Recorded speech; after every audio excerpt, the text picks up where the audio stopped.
Welcome everybody back to another episode of Toast Time. We are recording this on Thursday evening at about 8:16 p.m.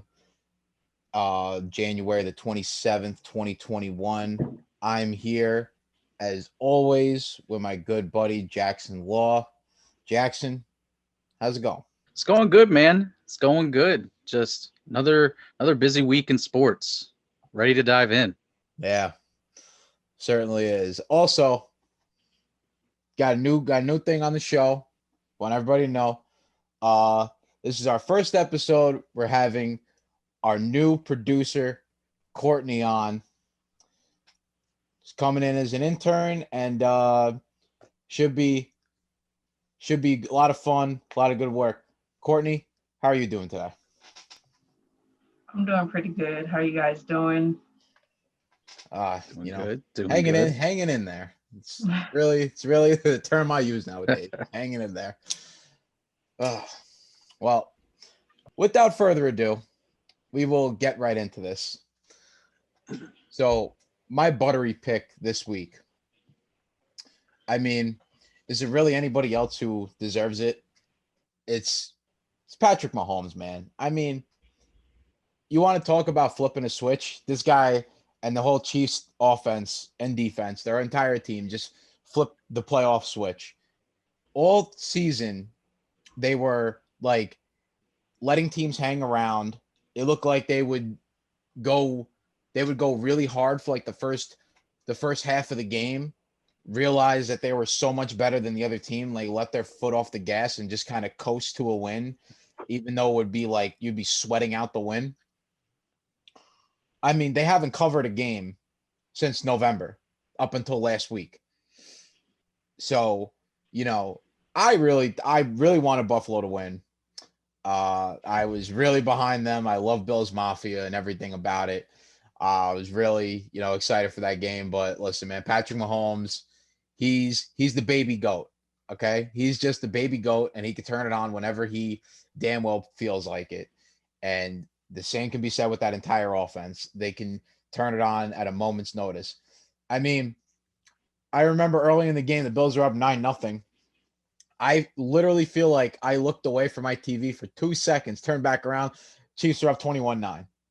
It was that quick. It was just that fast, and they won that they won the game by halftime. The game was over. The game was like actually over in a matter of 3 possessions. It's just insane what this man can do. Yeah, it's crazy. Mahomes had as pretty much a perfect game that you would want to have if you're a quarterback. And yeah, just all around. And it's so hard for Buffalo. Like Buffalo was no joke this season. They were a real deal. They got here because they deserved to be here, and they were one of the better teams and one of the hotter teams in the NFL. And everyone would even agree that Kansas City's defense is kind of the weakest link up against the hottest team in the NFL. The Bills are a Hail Mary, or a Hail Murray, I should say, away from winning their last 10 games, going on a 10-game streak coming into the playoffs. And it's so hard to cover this team. Tyreek Hill is so fast. And if it's not going to Tyreek Hill, then it's going to Travis Kelce. They're both so incredibly hard to guard. And I was just kind of questioning some of the defensive moves by the Bills at some points. I know Romo pointed it out a couple times during the game about how they weren't putting anybody like an edge rusher to try and knock Kelce at the line of scrimmage just to try to slow him down. And then they weren't doubling Tyreek, and that it burnt them. Like Tyreek is catching just like a simple slant at like 2-3 yards deep and takes the ball 60 yards, doesn't get a touchdown, but pushes it down the field, gets one of those X plays as they call it, and just completely changes the perspective of the game. And for the Bills, it's hard to win if you're just kicking field goals the whole time. You're not getting it in the end zone. That's tough. And you're right. Mahomes is the baby goat.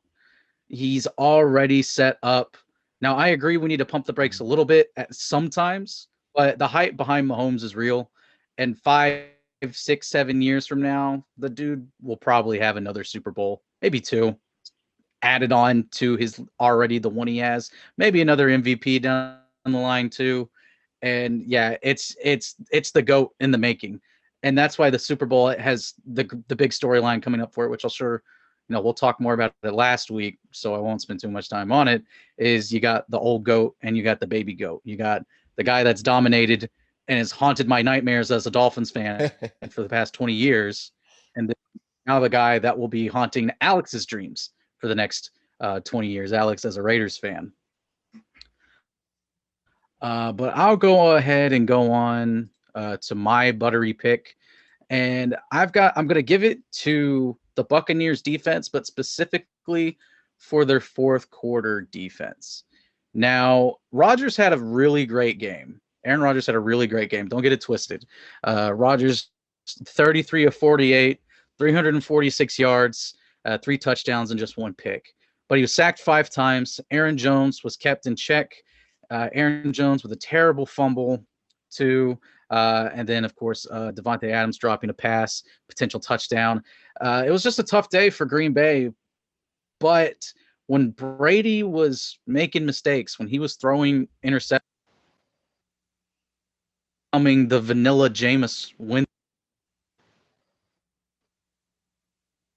up, and Green Bay could not move the football. And anytime Green Bay did get into the red zone, Tampa was able to come up with the stop. They were able to put, Matt LaFleur in, which I'm sure I'm pretty positive that we'll hear his name again before the podcast is over.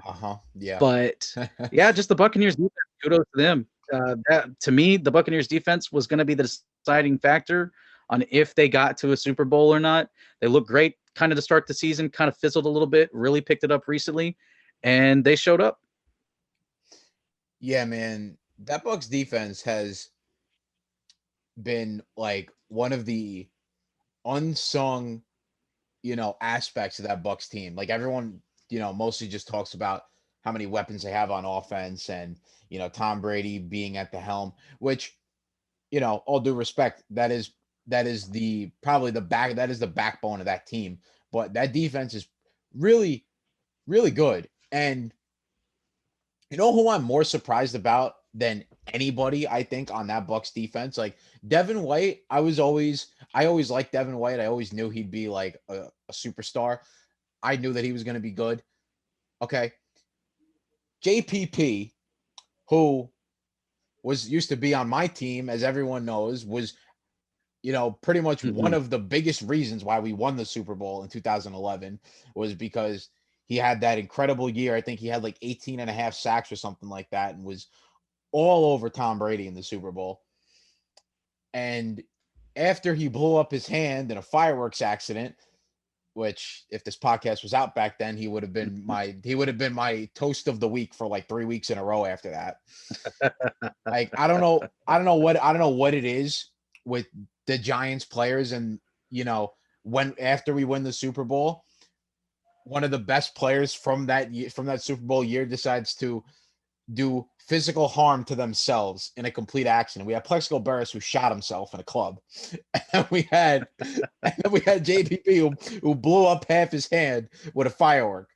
I mean, only the Giants, I guess, but I'm surprised he's playing as well as he is, because I'm not gonna lie, I thought the man was completely washed when we got rid of him, and that was a while. That was at least like 3-4 years ago now that we got rid of JPP. And you know what? He's having like a renaissance year on this team. So, good for him, man. But that Bucs team is scary good. They are good. I think if anybody in the NFL really has a chance to kind of slow Mahomes down a little bit, it's probably them.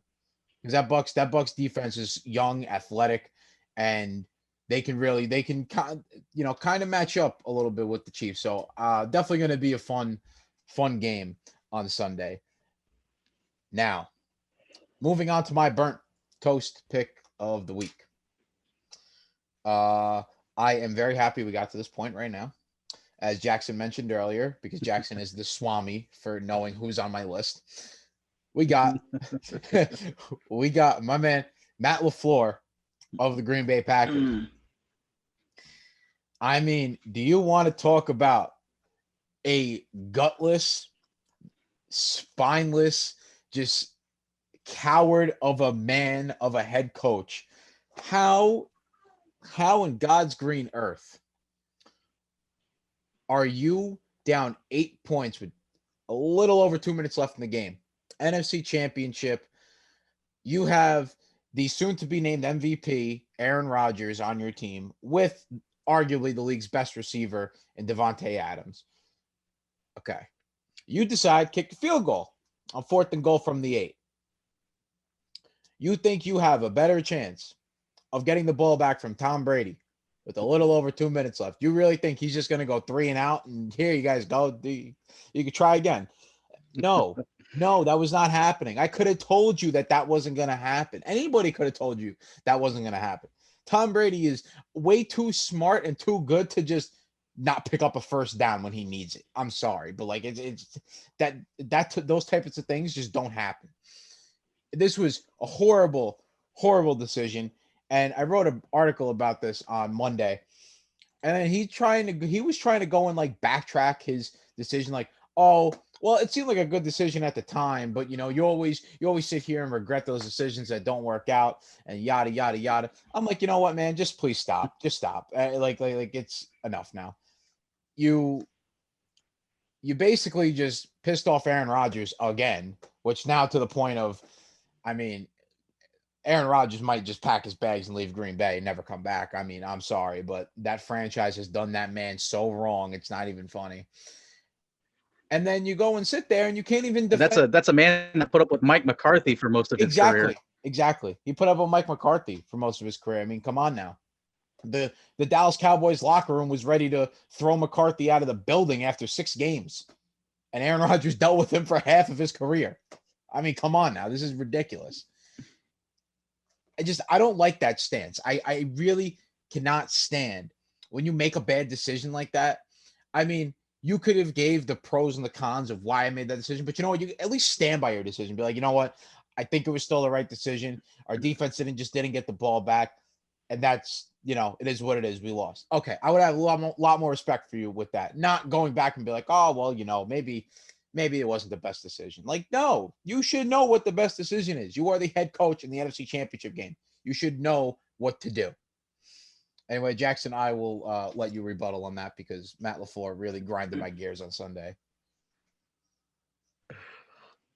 There's no rebuttal because you're correct. I mean, there's nothing else to say that you've already said. Your article said everything beautifully, so there's nothing I can really add to it. That was completely gutless.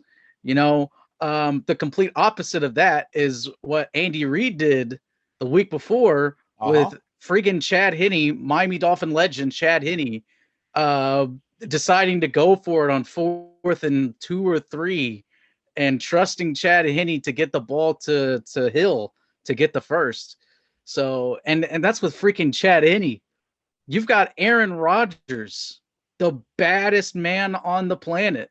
Let him do his thing. Although my burnt pick, which we can transition into that because it's also involving the Packers, didn't help him. And it's not just one person, but it is all the skill position players for the Packers. Let Aaron Rodgers down that day. When you have a stat line like Aaron Rodgers, even if he made a mistake or two, you almost can't fault him.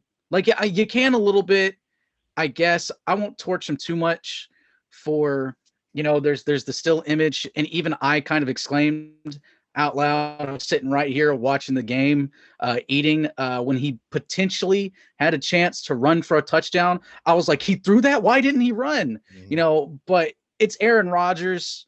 And while he's more mobile than some, he's not Lamar Jackson. He's not going to easily get that in for a touchdown. And there were still a couple defenders in the area. So I'm not gonna kill him like other outlets have been for not trying to run and throwing it at that point instead. But just the skill position players, man, it's hard to win as a quarterback when you've got your best receiver who's one of the top receivers in the league, dropping passes for a touchdown. Yeah. You got no-name guys that are dropping 2-point conversions that maybe that next possession down, maybe that gives LaFleur the idea to actually go for it on fourth down, instead of weaseling and that out. And then you've got the fumble from Adams that just can't do any, that just couldn't get it going that day. It was just, and it's the same old story that we've always seen. It's Rodgers carrying everyone else to his level or around his level.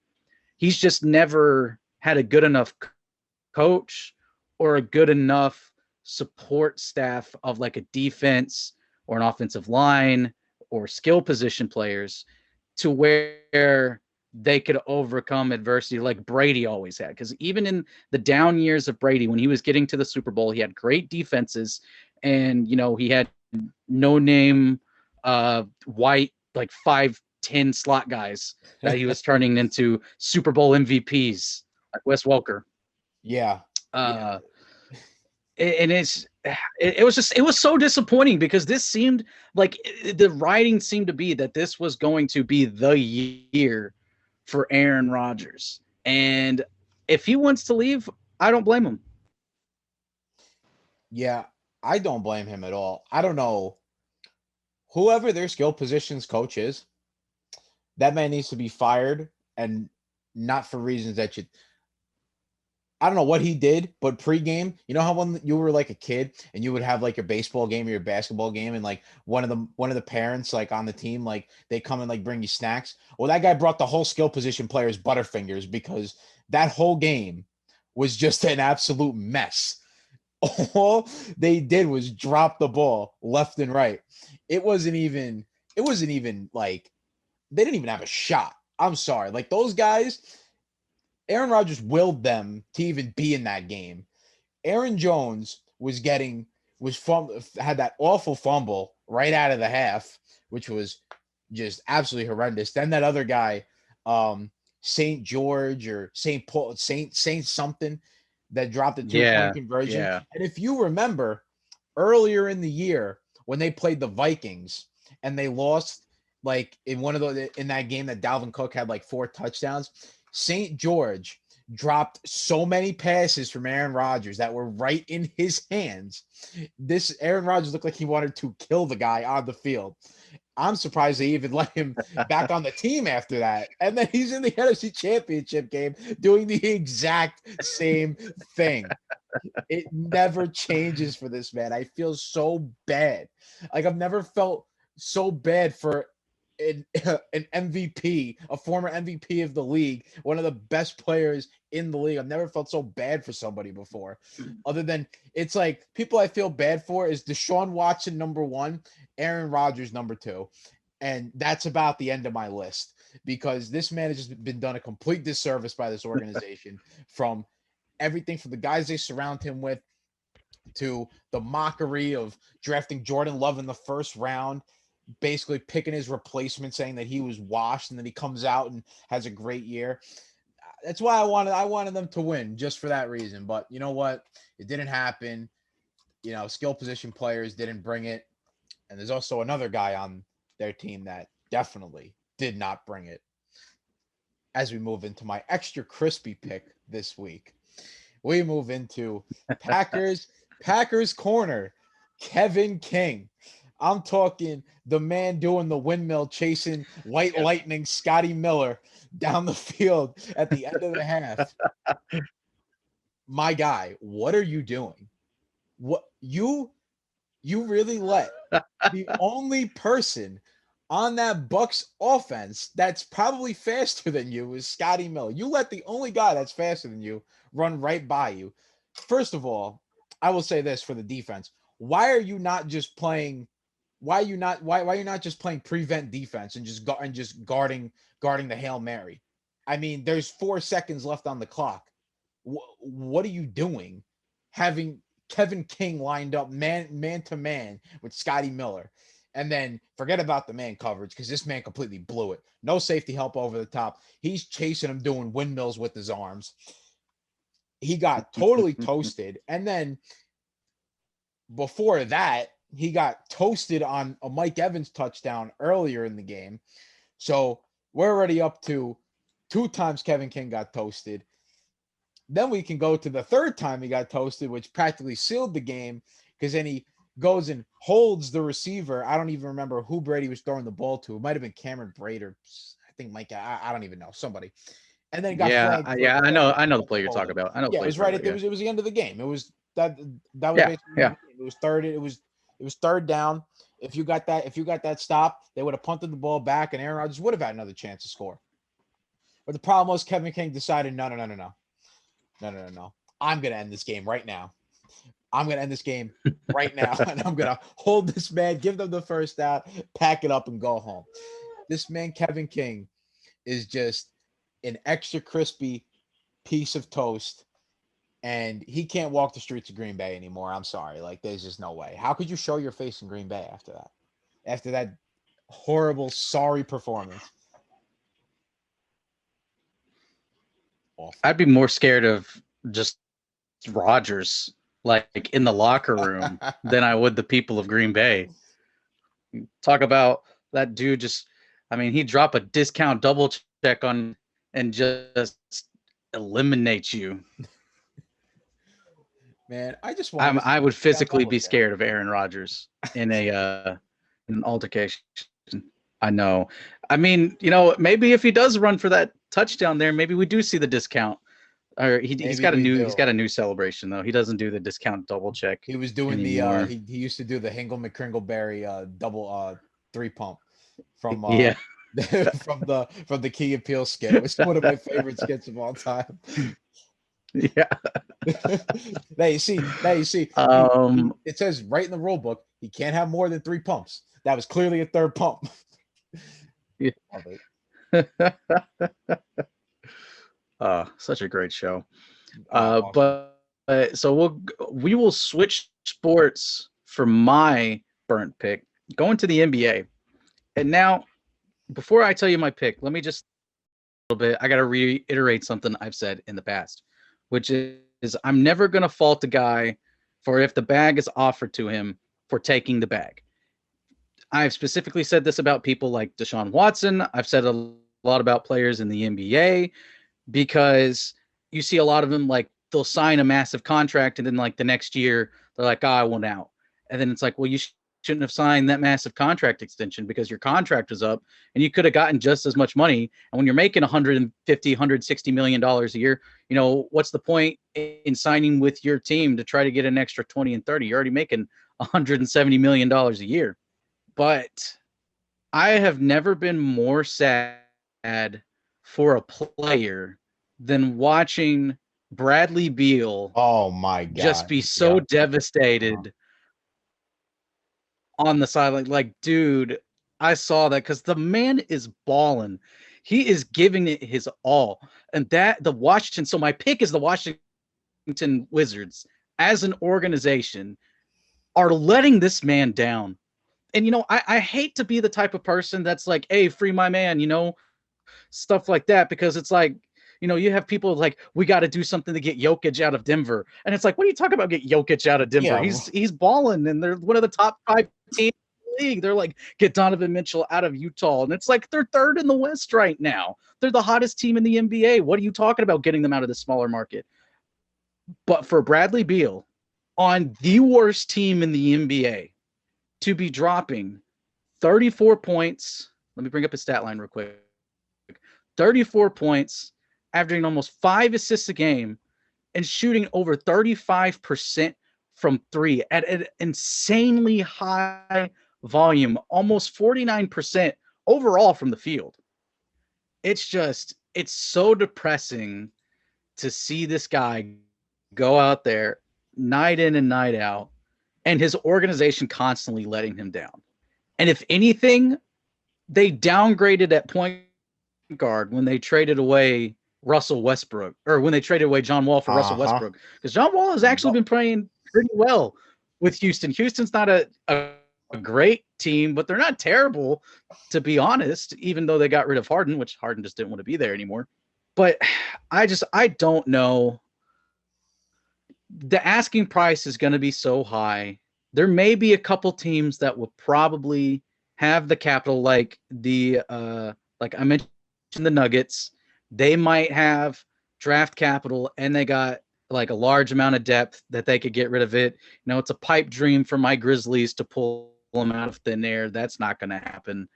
But I don't know, man. And so that's why I said when I started out with about I'll never say, I'll never, fault the guy for if a huge amount of cash is offered to him for not taking it and then complaining like 6 months later that his team sucks and he wants to leave. Beal over and over again has stated how much he wants to stay with Washington, but you can only give your trust to an organization so long when they can't get it right. And you're pretty much the scoring champion right now in the league.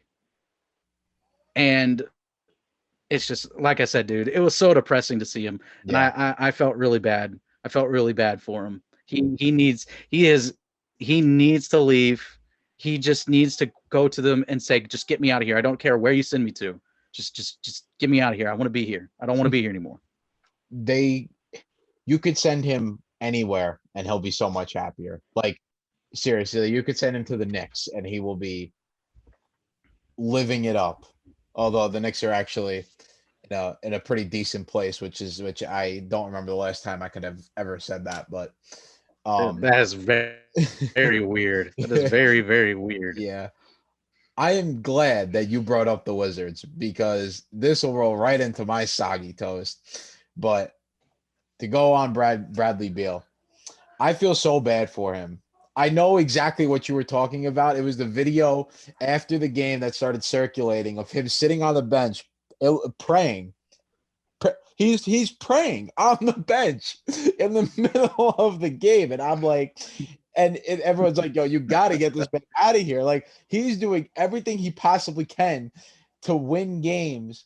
And they are terrible. I mean, the Wizards are 3-10 through 13 games. That is horrible. That is like unbelievably bad. Unbelievably bad. And for a team with 2 all-stars on your team, one of them being a former MVP, and I know you guys know where I'm going with this. My soggy toast is Russell. Yeah. Russell Westbrook. That's right. He's not Westbrook anymore. He's Westbrook. Okay. My man, Russell Westbrook, is averaging only 18 points a game. And you know what? I don't really care that he's averaging a triple-double, like almost a triple-double, because you don't win with guys that I've seen this argument all over Twitter, and it's really bothering me how there are Russell Westbrook stans who will defend this man to the bitter end. And they will plead and beg that, oh, he's a good player. He just needs to be in the right situation to win a championship. Who do you want him to play with? The man played with Kevin Durant, couldn't win. Played with James Harden, couldn't win. Played with both of them at the same time, could not win. Now he's playing with Bradley Beal, and they can't even get over 500, let alone 500. They can't even win a game. They can't even win a game. He's shooting 37% from the field, 30% from 3, which is just 61% from the free throw. You are the starting point guard, and you're shooting 61% from the free throw line. That's preposterous. That is unreal. And he's averaging a little over 5 turnovers a game. I mean, come on, man. Like, what are you doing? Like, he is a point guard that is a dinosaur in the NBA nowadays. He's an athletic point guard that gets his points at the rim and in the mid-range. He cannot shoot. He's a terrible shooter, and we all know that. He's horrible at shooting the basketball. He'll get his rebounds and his assists, but does that help anybody? No. Not when Russell Westbrook is shooting 30 shots a game and making less than 10 of them. That doesn't help nobody at all. Then, I also seen another stat. He has 162 points on the year with 162 field goal attempts. I mean,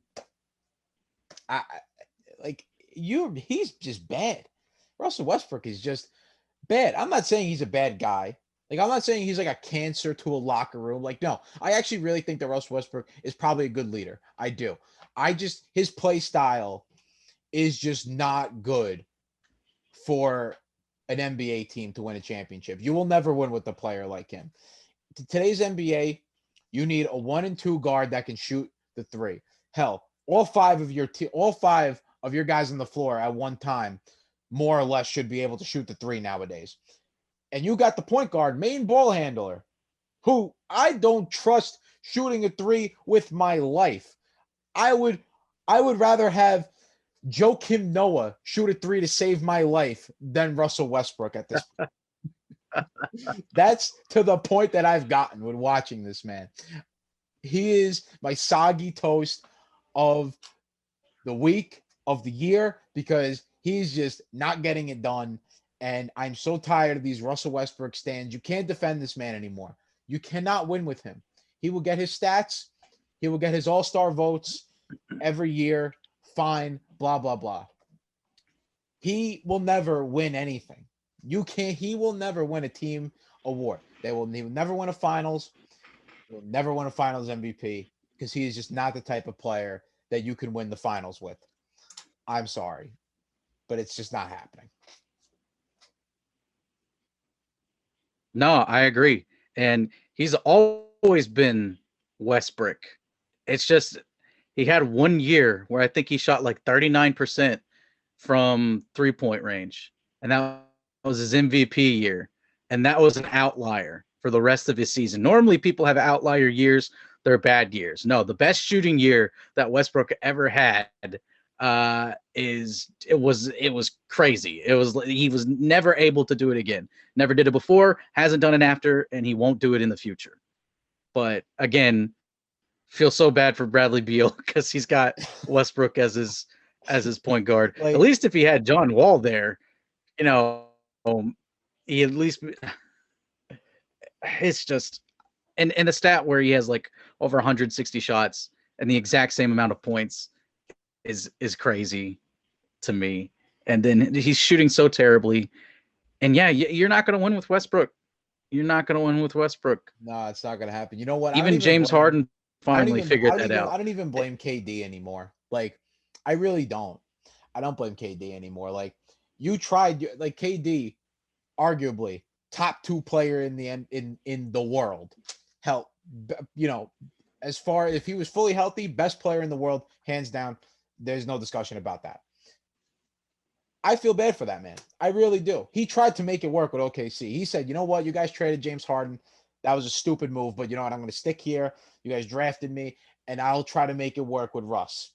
Yeah, well, that just never panned out, okay?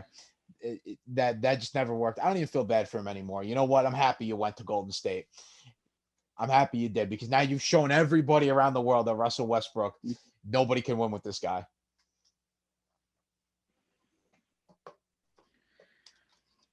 Staying in the NBA with my soggy toast, I am, we're talking about young goats. People have already, last season, were crowning this man as the next great thing and this team as future contenders. And they got so many national TV games this season.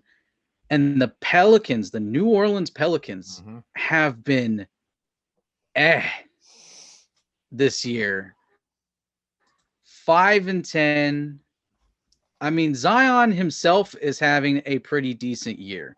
23 points a game. 23.4 points a game. Sorry, I'm bringing up his stat line. Shooting could be better from him, but he's averaging 8 rebounds.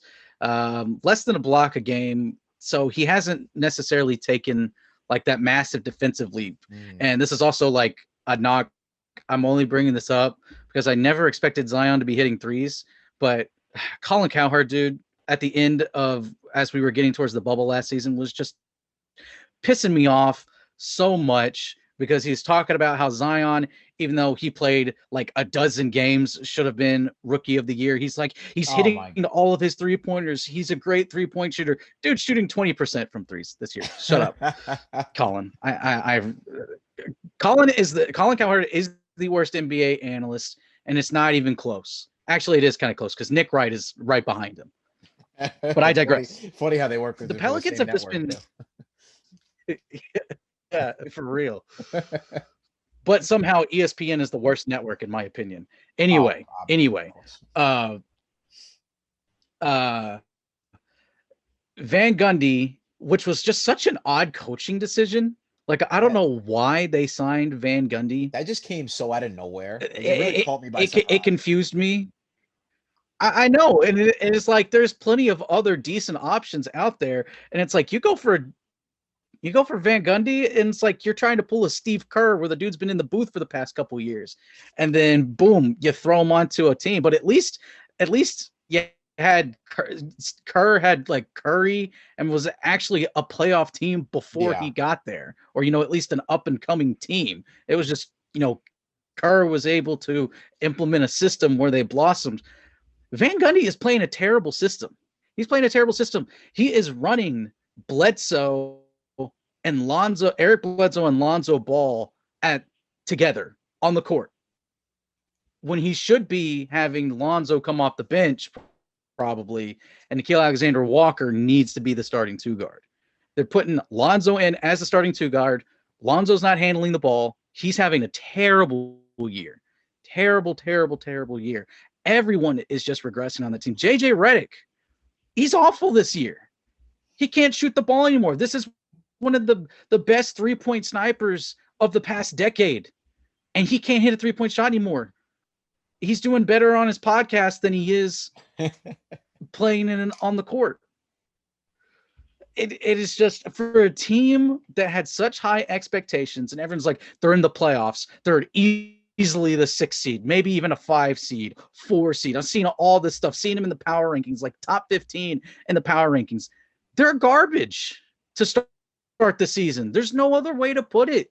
They're a bottom feeding team of the Western Conference. And the Western Conference, it's the Western Conference. It is the toughest conference in the NBA. But there's only one team in the West that's below them, and it's the Timberwolves. And the Timberwolves are 4-12. The Timberwolves are terrible. Even though they've been missing Karl Anthony Towns, even with Karl Anthony Towns, they can't win a game. I'm tired of seeing the Pelicans on my TV. I get it, Zion's box office. But until Zion, like LeBron in his early seasons, is literally carrying a team on his back, not just to the playoffs, but to a finals where he gets his ass kicked by Tim Duncan in the Spurs. But at least LeBron got him there with a terrible team. It's just I'm tired of hearing about them. Come back to me, and you can talk to me when they are first above 500. Let's let them get above 500 first. Yeah. Because this is a team that I had the tinfoil hat on so hard last season, because as we got down to the bubble, like the entire structure of the bubble was to try to get a round 1 matchup of LeBron versus Zion. You cannot convince me otherwise that the only reason you had all those play-in games where it's like, oh, you can be 20 games behind. Oh, let's invite you to the bubble. Oh, you're like 6 games behind. I know it's like 2 games behind. I'm just being over dramatic here, but you're like a dozen games behind. Oh, we'll put you in a play-in. And if you win that one play-in game, then you're in the playoffs. It was all built to get Zion in there. And for whatever reason, the Pelicans only played him like 15 minutes a game in the bubble. So, but I'm tired of hearing of it. Let him get above 500. Let him at least get into a playoff spot, and then we can start talking about the Pelicans again. Yeah, I'm one of those people, like, I hate when there's a rookie coming into the NBA.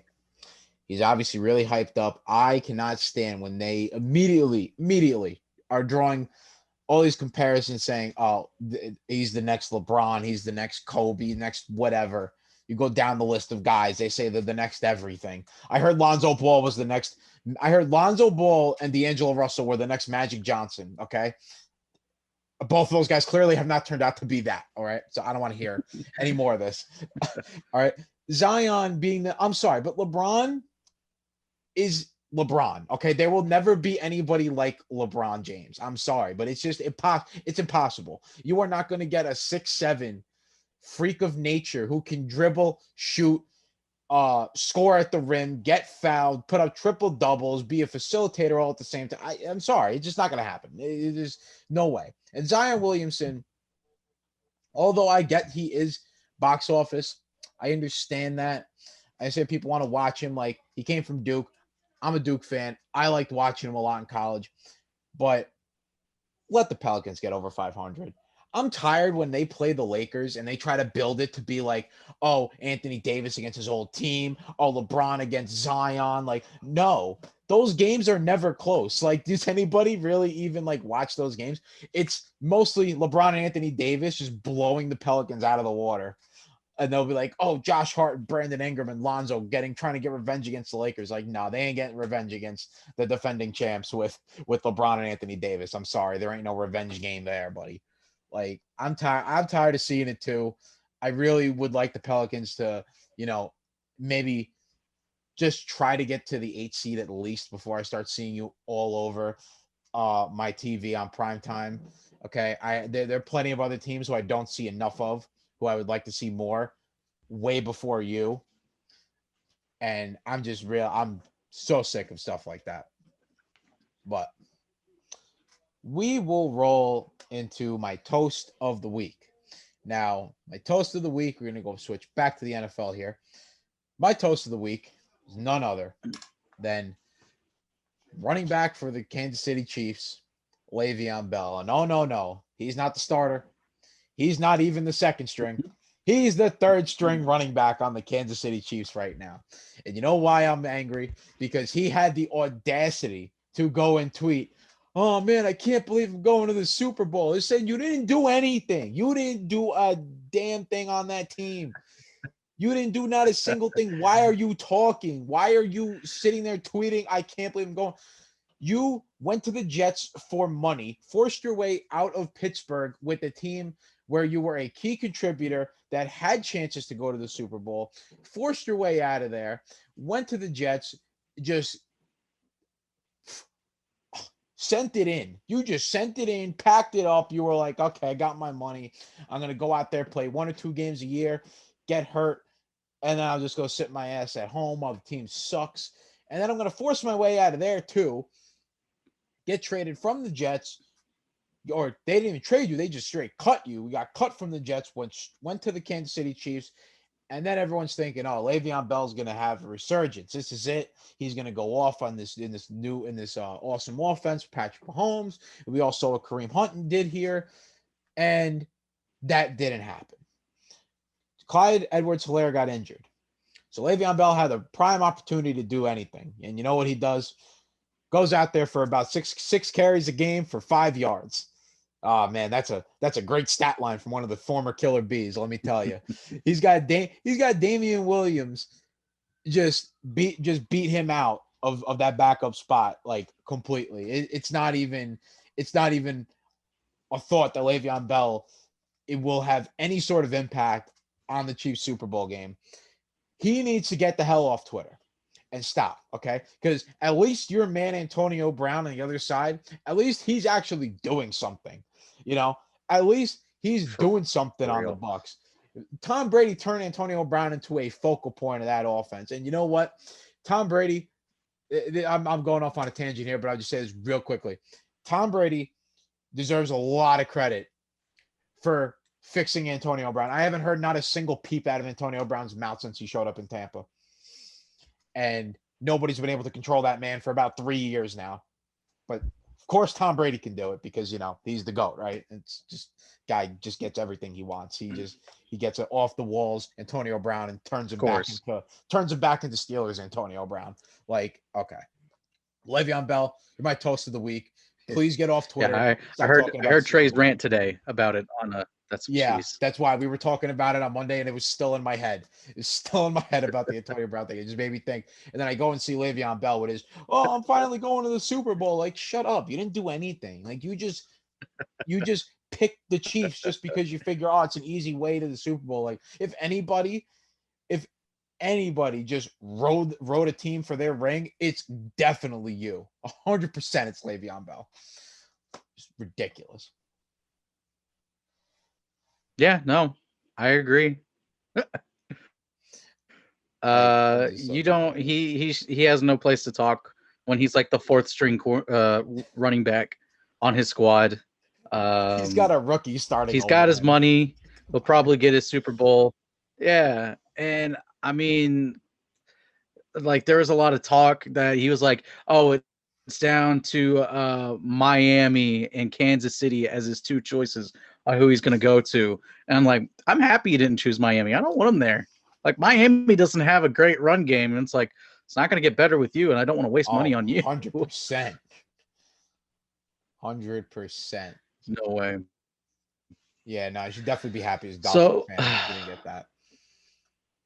Yeah. So my toast of the week, moving away from sports because it's just such a big storyline.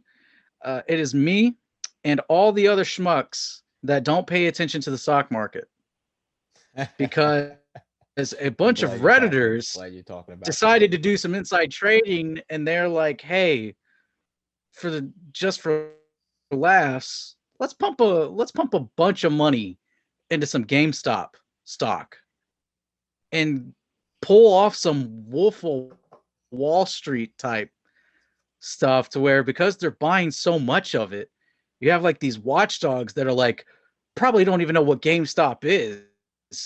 Then they start buying all of it. And I've got the highs and lows of this. So there is the 52-week low, which is the lowest that this has been for a full year, basically from this time last year. GameStop stock.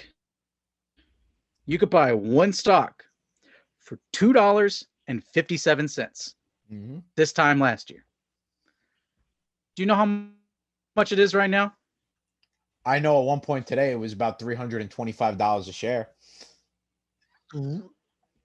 It maxed before today. It's gone down a little bit, but the 52-week high was $380. Yeah, that's imagine if you could go back a year at the beginning of 2020, drop a couple grand on some GameStop stock at less than $3 a share. And then 1 year later, you can sell at basically a 300% profit. Yeah. It blows my freaking mind. And I don't know what subreddit this was written in. I need to do a little bit more research because I need to join it. I need to know what the next stock is for the memes and for the laughs. What's the random stock that they're going to choose? And like I see them like on Twitter and stuff, people that have been buying into it. It's like, stay strong. We got another good day tomorrow. And I'm like, yep. Yeah. It's like, let me know. It's like everyone needs to buy this stock on this particular day. And I love it because it's just wrecking Wall Street. They're having a terrible time with it. And screw those guys because they're the reason why we had the financial crisis and crash of 2008. And eventually this bubble will pop, which is why I'm too scared to hop onto it right now. And, but it's a lucrative business for the people that got into it early. Again, watch Wolf of Wall Street. You see, but it's just nuts, dude. And I don't understand the market too much. I know it a little bit. And I got some stuff out there in the market. I've got some shares in a weed facility that are doing pretty well. Jumped up great in 2020. Good. Everybody staying at home, getting high. But yeah, so just people like me, we're the toast of the week because we don't follow the stocks that much.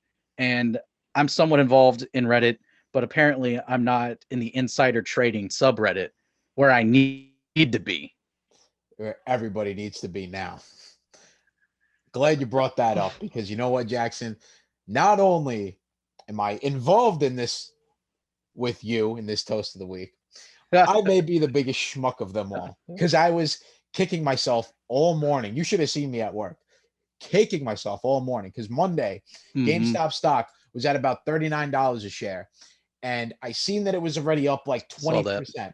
I was looking at it and I was really, really thinking about buying it. I did not know about this subreddit thing. I just thought that GameStop was just going up. And I'm like, I already knew because I knew GameStop's a dead stock. And that's why that's why it jumped up to 39 is because they were like, hey, let's just buy some stock in GameStop for no reason whatsoever. And then everyone on Wall Street is like, oh man, this is a hot market. This is a hot stock. Let's buy it up. And then they're going to lose hundreds of millions of dollars on it, which again is funny because screw those guys. They get to play around with our money, the big banks, and they don't suffer any repercussions from it. So screw them. Nope. But it's crazy. And they just Reddit has ruined Wall Street this week, and people are so angry, and I love it. Screw the man in the suit. Screw the suits. Screw the suits. The everyday man and woman is going to win the stock market. I don't care. I'm tired of the Wall Street people always keeping out the middleman, cutting us out, cutting out the middle class, the lower class. I'm tired of it. Okay, we can make money in the stock market too, and you know why I'm a schmuck? Because it was at $39. I was really thinking of buying it, didn't buy it. Go and see it today and saw it at $300 something. But you know what? I didn't panic. I smartened up, went into that subreddit, found out guys on Twitter from that subreddit.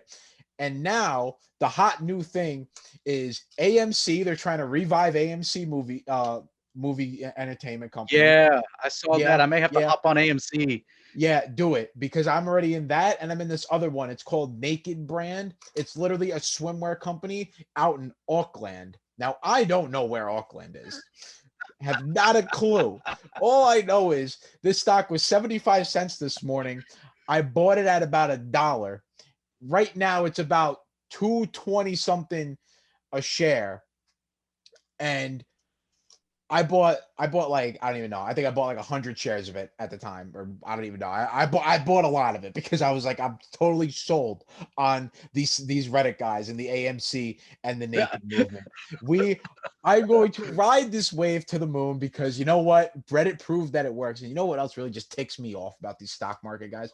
When they were all losing money on this because they were trying to short sell GameStop and all these retail places, they were trying to short sell the shit out of them. And you know what?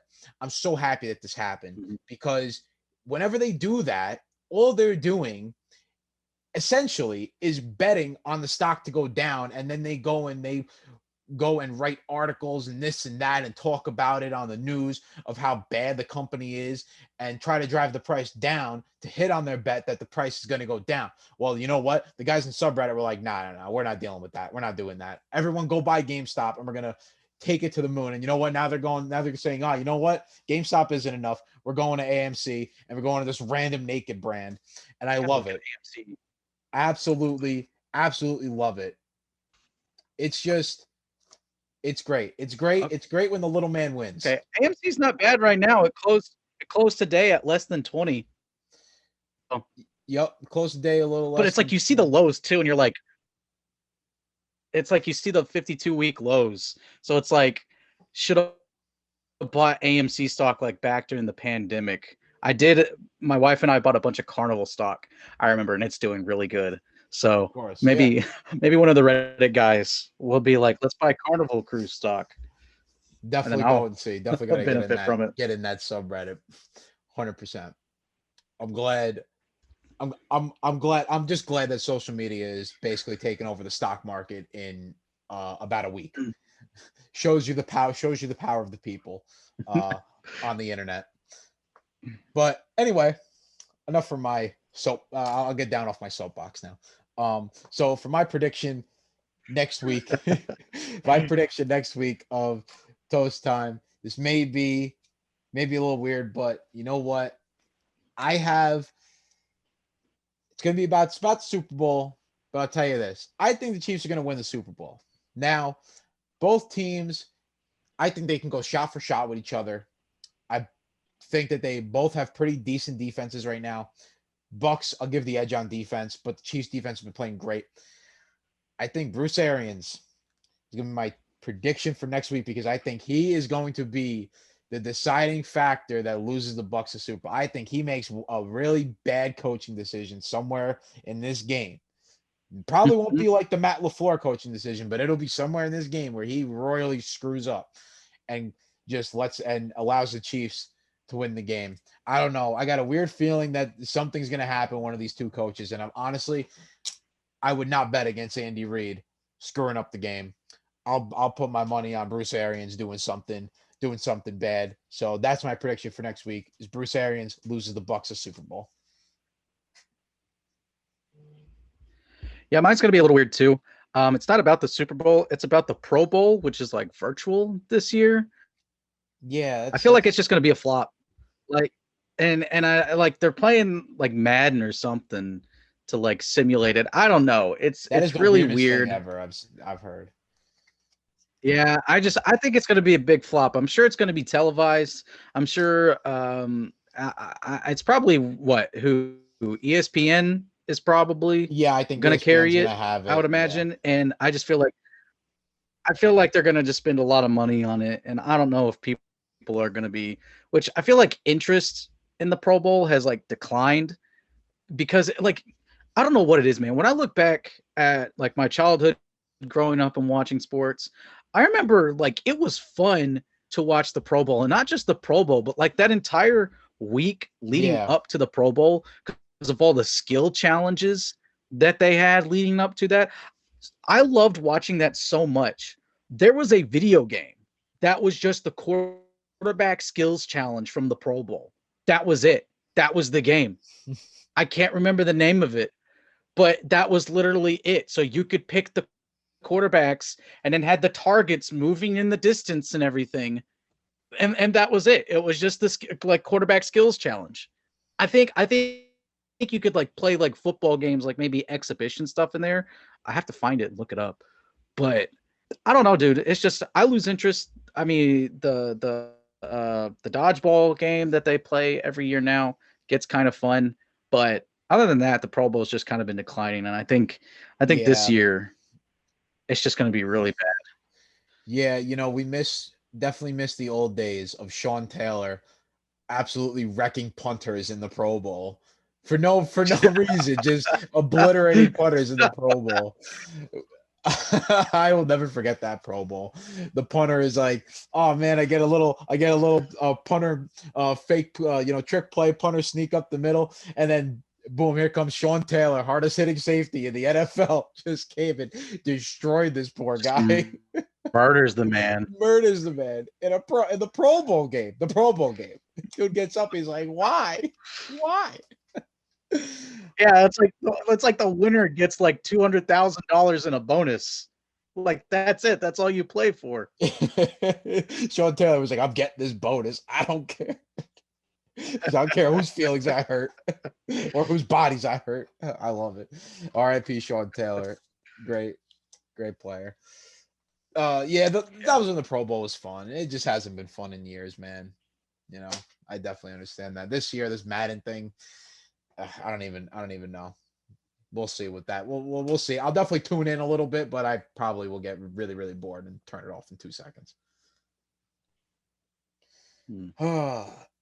Anyway, Jackson, is there anything else you wanted to add on?